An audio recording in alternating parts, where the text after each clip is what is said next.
Hello बच्चों, आपका स्वागत है हमारे YouTube चैनल पर। आज हम आपके लिए केंद्रीय माध्यमिक शिक्षा board Delhi CBSE DRQ tier 1 exam 2026 31 जनवरी 2026 30% रिव्यू या एनालाइज लेकर आए हैं। और इसमें इस टाइप के प्रश्न पूछे गए हैं।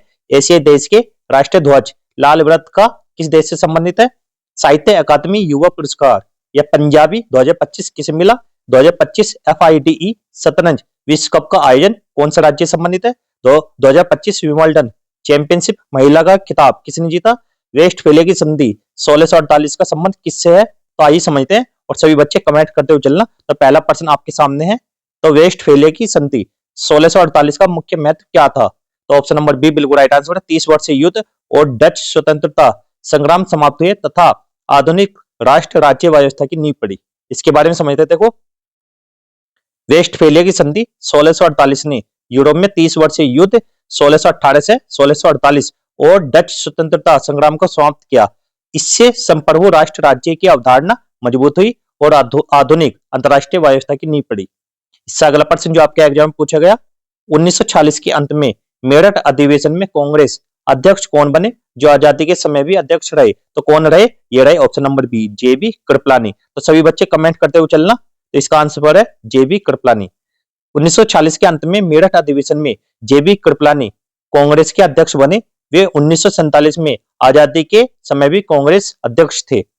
इससे अगला प्रश्न जो आपके एग्जाम में पूछा गया, संयुक्त राष्ट्र या UN के वर्तमान महासचिव एंटोनियो गुटरेस पहले किस पद पर रह चुके हैं या कौन सी संसद में रह चुके हैं? पुर्तगाल के राष्ट्रपति या पुर्तगाल के प्रधानमंत्री? तो ये रहे ऑप्शन नंबर बी पुर्तगाल के प्रधानमंत्री। इनके बारे में समझते हैं। एंटोनियो गुटरेस संयुक्त राष्ट्र के वर्तमान महासचिव हैं और वे UN महासचिव बनने से पहले पुर्तगाल के प्रधानमंत्री 1995 से 2002 रह चुके हैं। और कौन सी संसद से? ये पुर्तगाल की संसद से रह चुके हैं। इससे अगला प्रश्न, 29 यूरोपीय देशों को सीमा मुक्त रूप से जोड़ने वाला क्षेत्र कौन सा है? तो कौन सा? ऑप्शन नंबर बी शेंगेन क्षेत्र। कौन सा है? Schengen area. इसके बारे में समझते हैं। शेंगेन क्षेत्र यूरोप का ऐसा सीमा मुक्त क्षेत्र है जहां शामिल देशों के बीच पासपोर्ट चेक के बिना यात्रा की जा सकती है। इसका मुख्य उद्देश्य लोगों, पर्यटकों और व्यापार को आसानी से एक देश से दूसरे देश में जाने देना है। इससे अगला प्रश्न, किस एशियाई देश के राष्ट्रीय ध्वज पर लाल वृत्त सूर्य का संकेतक है? तो कौन सा ऐसा देश है? ऑप्शन नंबर बी जापान देश के। जापान के राष्ट्रीय ध्वज हिनोमारू के बीच में लाल वृत्त उगते सूरज का प्रतीक है।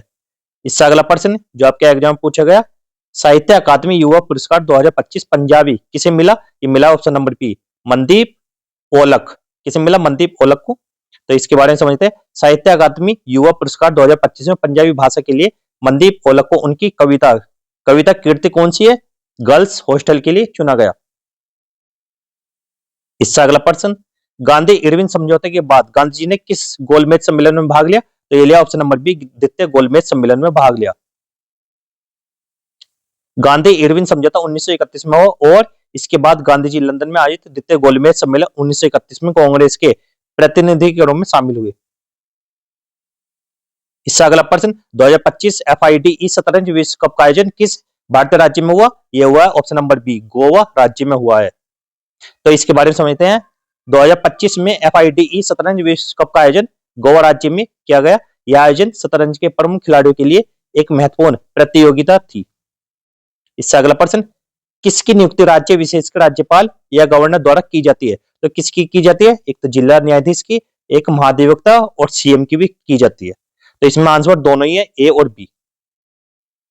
जिला न्यायाधीश या डिस्ट्रिक्ट जज की नियुक्ति राज्यपाल करता है। राज्य के उच्च न्यायालय से परामर्श लेकर महाधिवक्ता एडवोकेट जनरल की नियुक्ति भी राज्यपाल करता है। इससे अगला प्रश्न, लोकसभा चुनाव 2024 में किस राज्य में मतदान प्रतिशत 80% से अधिक रहा? तो कौन सा राज्य? ऑप्शन नंबर ए त्रिपुरा राज्य, जिसमें 80% से अधिक मतदान रहा। लोकसभा चुनाव 2024 में त्रिपुरा में मतदान प्रतिशत 80% से अधिक दर्ज किया गया था। इससे अगला प्रश्न, 71वें राष्ट्रीय फिल्म पुरस्कार 2023 में गैर पिक्चर फिल्म श्रेणी के तहत द फर्स्ट फिल्म के लिए सर्वश्रेष्ठ निर्देशन स्वर्ण कमल किस मिला? ये मिला option number A Piyush Thakur को मिला है। कौन सा?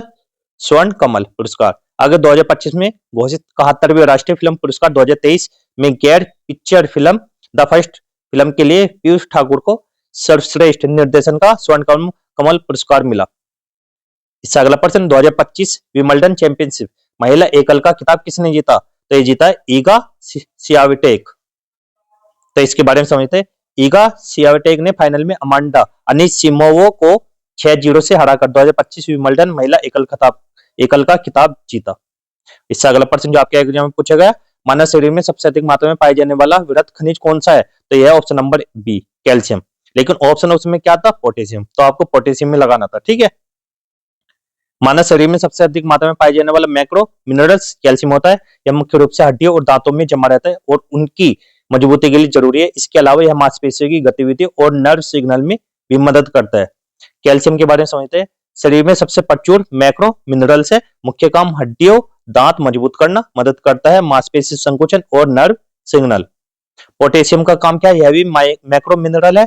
मुख्य काम दिल की धड़कन सही रखना, ब्लड प्रेशर कंट्रोल करना, मांसपेशियों में ताकत, यह शरीर के तरल संतुलन में भी जरूरी है। तो ये क्वेश्चन लेकर आए थे। आज की वीडियो को यहीं पे समाप्त करते हैं। वीडियो अच्छी लगी तो वीडियो को लाइक करना, चैनल को सब्सक्राइब करना। मिलते हैं अगली वीडियो में, तब तक के लिए गुड बाय, जय हिंद, जय भारत।